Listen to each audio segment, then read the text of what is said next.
Did you know that perimenopause can start up to 10 years before your period stops? But because the signs overlap with everyday stress, they often go missed. That delay in understanding can impact your sleep, your mood, even your relationships. In this video, I'm going to show you the common symptoms and how you can manage them naturally. I'm Justine Clark, founder of Well with Justine. I work with women who are ready to stop treating symptoms and start healing the whole picture: body, mind, and emotions. Together, we'll find practical, lasting solutions so you can get well, be well, and stay well. Being proactive in each of the 6 core elements: emotions, blood sugars, stress, hormones, digestion, and immune system, will give you the tools and strategies you can embrace on your unique menopause journey. As women, we have often spent a lifetime prioritizing care for others over ourselves, so it requires a real change in mindset to make headway in perimenopause and beyond. Let's start by reconnecting with our emotions. Learn to have the courage to be yourself in a world that's constantly telling you you should be something else. Feelings are good to have, all of them. Try to lean into your feelings more and create space for them rather than bottling them up. These emotional discomforts can become our diseases. As we're going through hormonal changes like menopause, developing a journaling practice or finding a community or a coach to share your feelings with will make this process more manageable. The next element to address is stress. Start to notice your stress triggers and patterns so that you can meet them head on with strategies such as deep belly breathing. A good place to start that will have a great impact on brain fog and fatigue is sleep hygiene. Why not try to go to bed 8 hours before you need to get up? And try to keep this at a similar time each day, at least on weekdays. Even going to bed 15 minutes earlier each night until you reach your goal. Create a wind-down routine that could involve some face care, a bit of meditation, yoga, reading, a bath, 30 minutes before you go to bed. Here, you're signaling to your nervous system that it's time to relax. Why not make the bedroom a digital detox space? With the exception of listening to your audio meditation, of course. If sleep is a persistent issue, it might be worth talking to a kinesiologist who can help with muscle testing to identify good sleep supplements. Or you can try yoga nidra or a sleep meditation with me. For anyone that's listened to this YouTube, I'm offering a complimentary 25-minute online session. Why not book that now? Next up is balancing the blood sugars. By eating a food strategy that involves protein, fat, and complex carbohydrate, PFC, we recommend eating 3 to 5 meals a day with a good 3 hours rest between eating episodes. If fasting feels good to you, a 12 to 14-hour fast is science-backed to reduce inflammation that will help with the increasing age-related aches and pains. Your diet could include magnesium-rich foods, think dark leafy greens, vitamin B6, so chicken or even bananas. Healthy fat is your friend, something like avocado or olive oil.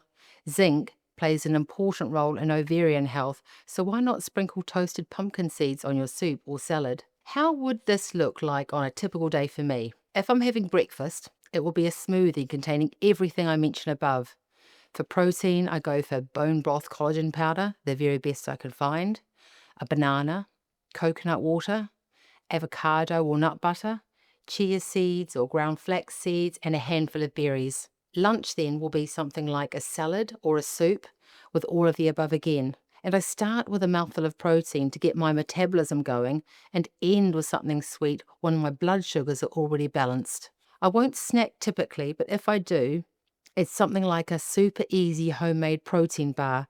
I'm happy to share my recipe with you if you drop me a line in the comments. For dinner, I go for something like fish or chicken with vegetables in any style, whatever you fancy: Italian, Mexican, Indian. And I don't avoid carbs. I just stack my plate with so many vegetables that there's little room left for complex carbohydrates. And because I'm human, I love a treat. But I've educated my palate to prefer dark chocolate. I aim to have 2 pieces, but realistically it's more like 4. Most importantly, there's no hard and fast rules. I like to plan for the week ahead, so I have a rough idea of where I'm getting my PFC, and I follow an 80-20 principle: 80% good girl, 20% naughty. I choose not to eat gluten because it may cause inflammation, and I've found some amazing ancient grains and seed loaves wherever I am in the world that hit the spot. Wherever you land with this needs to be a strategy that you can maintain for a lifetime. This isn't just for menopause, but a whole body and mind wellness plan. The next element to focus on is digestion from a microbiome perspective. It's one thing to focus on pre and probiotic foods such as yogurt and sauerkraut and bone broth, but it's actually more important to remove what we call xenoestrogens first. These chemicals mimic estrogen in the body and wreak havoc, causing estrogen dominance, which is actually low progesterone, and increases the risk of cancer, weight gain, and insulin resistance, think diabetes. Xenoestrogens are found in everyday products, including plastics, pesticides and herbicides, cosmetic and personal care products, household cleaners, and processed foods. How can you reduce exposure? Choose glass or stainless steel over plastic for food storage. I reuse as many glass jars as possible. Opt for organic produce to avoid pesticide residues, and make sure you wash your fruit and vegetables carefully. Try and use natural skincare and cleaning products that are free from parabens and synthetic chemicals. There are great apps out there such as Yuka, YUKA, which helps you work out which products are good and gives you a traffic light system and a rating out of 100. Use filtered tap water in your kettle and for cooking to remove potential contaminants. And speaking of water, are you actually drinking enough? Mental note to self, go and fill up my water bottle. My hot tip is go for whole foods. The rule of thumb is if it has a label on it and it's got more than 3 to 5 ingredients, it's most likely processed. I know it might sound silly, but understanding how disruptive xenoestrogens are in the body joined the dots together for me. I knew it was better to eat organic and avoid chemicals, but I didn't have a clue to how that might be affecting my menopause. Let's start to understand our hormones and determine where we are in our journey. If you're not on any medication yet, why not get some baseline hormone tests done? And we're particularly interested in the progesterone level at this point.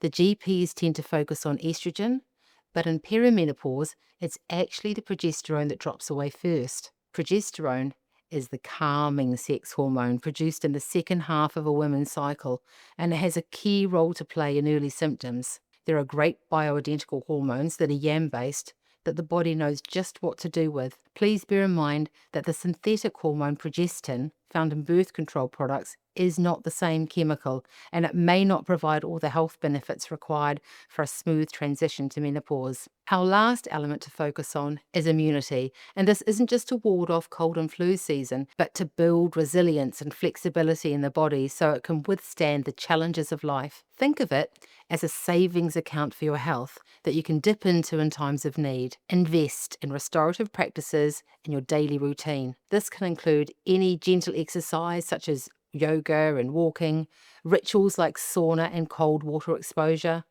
meditation or journaling. Practically speaking, I just try and do 1 or 2 of these each day, and I keep it super simple. For example, if I'm journaling, I'll just look at 3 things that I'm grateful for today. I can understand how it feels overwhelming with so many areas of life to make adjustments in, and you may not even know where to start.